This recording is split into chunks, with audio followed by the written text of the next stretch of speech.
विंडमूर शहर सो रहा है। इसकी सुनसान गलियां रात की शांति में ढकी हुई हैं। शांत घड़ी का टावर खड़ा है। इसके प्राचीन पत्थर सदियों की शांति के साक्षी हैं। एक अकेला व्यक्ति एजरा छाया से देखता है। उसकी युवा आंखें जिज्ञासा से चमकती हैं। निषिद्ध टावर के अंदर एजरा जंग लगे सीढ़ियों पर चढ़ना शुरू करता है। हर कदम शांत कक्ष में गूंजता है।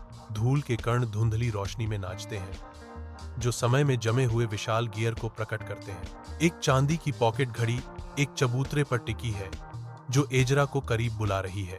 मेव एजरा को पुरानी किताबों की दुकान में ले जाता है, जहां अतीत चुपचाप जागता है। हर पुस्तक फुसफुसाती है। एक जमी हुई याद ताला खोलने का इंतजार कर रही है। एक किताब खुलती है, जो एजरा को खुद को दिखाती है। एलेक्स अपनी दादी के घर के धुंधले अटारी में कदम रखता है। धुंधली रोशनी में धूल के कण नाचते हैं। उसकी निगाहें एक अलंकृत दर्पण पर टिकी हैं, जिसका फ्रेम सितारों, ड्रैगन और बिजली के बोल्ट से बना है। खींचा गया। वह दर्पण को छूता है और यह उसे अपनी गहराई में खींच लेता है। एलेक्स खुद को विशाल पेड़ों और हाथियों जितने बड़े पक्षियों की दुनिया में पाता है। एक विशालकाय के कदमों से वह धरती हिल जाती है जिस पर वह खड़ा है। स्वागत है दर्पण यात्री, तुम ग्रुम्बोरिया में हो, एक मजेदार गिलहरी मशरूम के ऊपर से चिल्लाती है।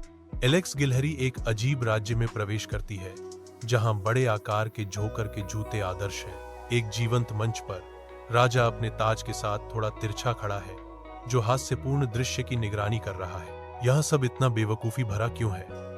एलेक्स पूछता है। जैसा कि राजा जवाब देता है, क्योंकि हंसी मेरे बच्चे सभी डर को हरा देती है।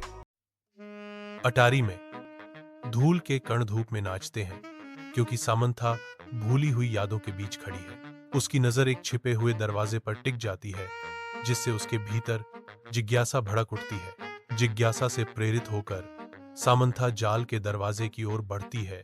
उसकी प्रत्याशा बढ़ रही है। सामंथा अंधेरी सुरंग में कदम रखती है, जहां एक ठंडी हवा पत्थर की दीवारों से फुसफुसाती है।